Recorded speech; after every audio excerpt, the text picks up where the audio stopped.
আপনি যদি সারাক্ষণ চিন্তা করতে থাকেন যদি ওই জিনিসটা থাকতো তাহলে আমি সুখী হতাম, যদি অমুক সমস্যাটা চলে যেত, ওই মানুষটা আমার জীবন দুর্বিষহ করে তুলেছে, যদি সে একটা বাসের ধাক্কা খেত আমার জীবনটা কত ভালো হয়ে যেত। প্রতিবার বাস দেখলেই আমি এই দোয়া করি।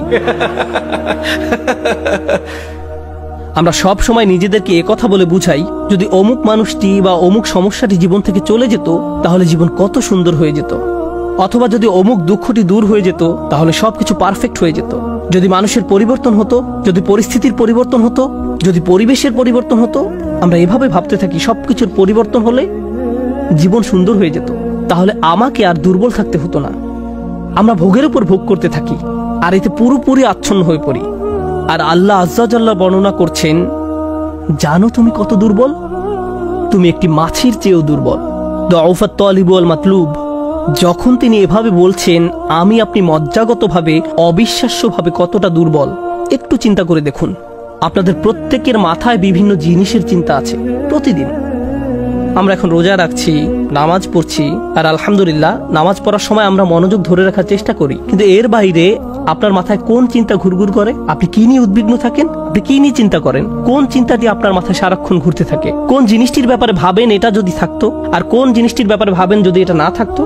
কারোর জন্য অসুস্থতা, কারোর জন্য ডিপ্রেশন, কারোর জন্য দুঃখ, কারোর জন্য হয়তো কোনো ব্যক্তি। কেউ কেউ ভাবেন যদি ওই মানুষটা আমার ব্যাপারে খুশি হতো। তারা অন্য একজনকে খুশি করার চিন্তায় মশগুল থাকেন। যদি আমার বাবা আমার উপর খুশি থাকতেন তাহলে আমি সুখী হতাম, কিন্তু আপনার বাবাও তো একজন মানুষ।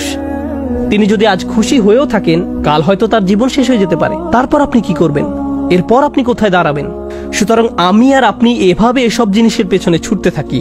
আর এর পরের আয়াতে আল্লাহ আজ্জা ওয়া জাল্লা বলেন, মা কদারুল্লাহ হাক্কা কদরিহি। তারা আল্লাহকে যথাযথ মর্যাদা দেয় না। ইন্নাল্লাহ কাউইয়ুন আজিজ। নিশ্চয়ই আল্লাহ শক্তিধর, মহাপরাক্রমশালী। তুমি দুর্বল কিন্তু আল্লাহ সর্বশক্তিমান। তিনি আরো বলেন, তোমরা আল্লাহকে যথাযথ মর্যাদা প্রদান করনি। জানেন তিনি আমাকে আপনাকে কি বলছেন? তিনি বলছেন তোমরা বিভিন্ন জিনিসের পেছনে ছুটবে, তোমরা বিভিন্ন মানুষের পেছনে ছুটবে, তোমরা এই দুনিয়ার যত কিছুর পেছনেই ছুটো না কেন, এর প্রতিটি জিনিসের একদিন সমাপ্তি হবে। এর প্রতিটি জিনিস দুর্বল। এই কারণে তুমিও দুর্বল হয়ে পড়েছ। এই জন্য তুমি বারবার দুঃখ ভারাক্রান্ত হয়ে পড়ছো। ফলশ্রুতিতে তুমি বারবার ক্ষতির সম্মুখীন হচ্ছ। কিন্তু শেষবারের মতো যখন তুমি এই সিদ্ধান্ত গ্রহণ করবে, তোমার যত চাওয়া পাওয়া আছে তার মাঝে সবচেয়ে বড় চাওয়া পাওয়া হলো তোমার মালিককে খুশি করা। যখন তুমি সবকিছুর উপরে আল্লাহর সন্তুষ্টিকে প্রাধান্য দাও, যখন তুমি সত্যিকার অর্থে তোমার অন্তর থেকে এটা করতে পারবে, একমাত্র তখনই, যেহেতু তিনি শক্তিধর। জানেন আল্লাহ এইমাত্র আমাদের শেখালেন, যখন তুমি দুর্বল কাউকে পেতে চাও তখন তুমিও দুর্বল হয়ে পড়ো। কিন্তু তুমি যদি আল্লাহকে চাও যিনি শক্তিধর এবং মহাপরাক্রমশালী, তাহলে এটা তোমাকে কেমন করে তুলবে? এটা তোমাকেও শক্তিশালী করে তুলবে। আর যখন তুমি শক্তিশালী হয়ে উঠবে, জীবনে বিভিন্ন জিনিস আসবে যাবে, কিন্তু তোমার শক্তিমত্তার কোনো কমতি হবে না। যে জিনিসের পেছনে তুমি ছুটছো তা ভেঙে পড়ার কারণে তখন তুমি আর ভেঙে পড়বে না, কারণ তুমি দুনিয়ার এসব তুচ্ছ জিনিসের চেয়েও অনেক অনেক উচ্চ একজনের সন্তুষ্টির অন্বেষণ করছো। আমি বলছি না যে আপনি এই দুনিয়ার কোনো কিছু চাইতে পারবেন না, কিন্তু আয়াতটি আমাদেরকে একটি ব্যাপারে শিক্ষা দিচ্ছে। আমরা যখন এসব পার্থিব বিষয় কামনা করব, আমরা বুঝবো যে এগুলো দুর্বল। পার্থিব এসব বিষয় জীবনে আসবে যাবে, কিন্তু আমরা কখনো আল্লাহকে হারাতে পারবো না। লক্ষ্য করুন, মানব জাতির ব্যর্থতা হলো যখন তারা পার্থিব কোনো জিনিস পেতে ব্যর্থ হয়, তারা আল্লাহকে ভুলে যায়। তাদের চাওয়া পাওয়ার জিনিসটি না পেলে তারা নামাজ পড়া ছেড়ে দেয়। তারা যা চায় তা যদি না পায়, তারা এভাবে বলে, এভাবে দোয়া করার অর্থ কি?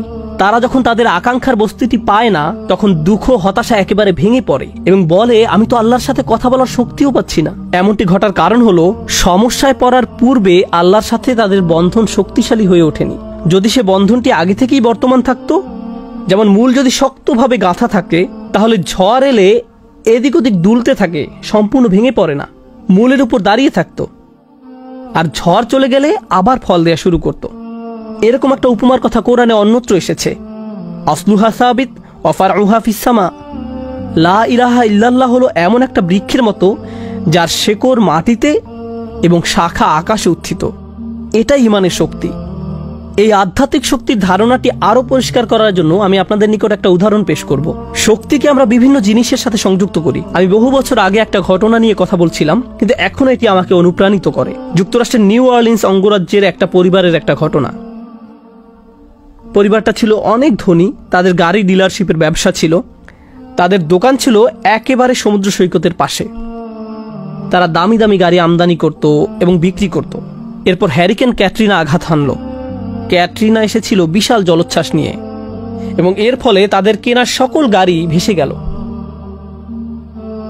একমাত্র লেক্সাস এলএস মডেলের একটা গাড়ি বর্তমান ছিল এবং পরিবারটা এই গাড়িতে করেই হ্যারিকেন আক্রান্ত এলাকা থেকে পালিয়েছিল। দুর্যোগ শেষ হওয়ার কয়েক মাস পরে স্টেটের সবকিছু খুলে দেওয়ার পর আমি আবার তাদের সাথে দেখা করতে গিয়েছিলাম। যে পরিবারটি মাসে প্রায় 2 কোটি টাকা আয় করত,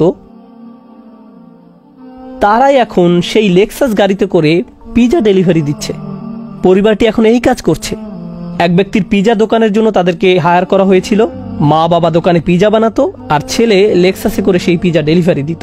আমি যখন এটা দেখলাম, কল্পনা করতে পারেন অন্য কেউ যদি এরকম পরিস্থিতিতে পড়তো, অন্য কোনো মিলিয়নিয়ার যদি এভাবে দেউলিয়া হয়ে যেত, তাদের কি হতো?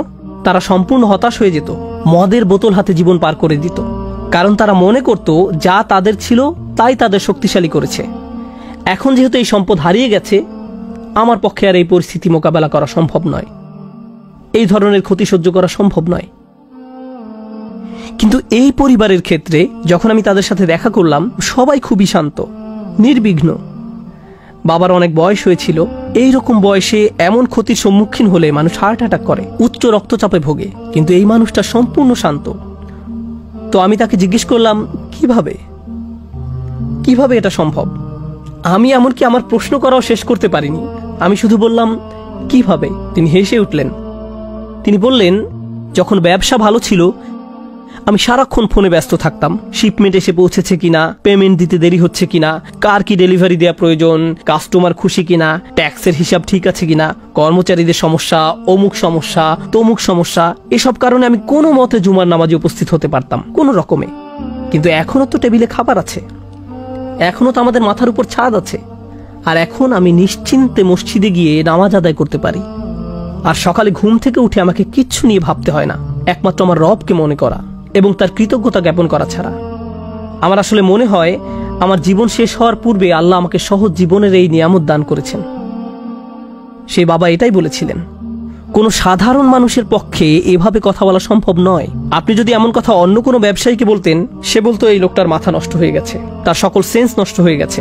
আর এই জন্যই এখন সে তার মাথায় এই পরিস্থিতির একটা যৌক্তিকতা খুঁজে নিয়েছে।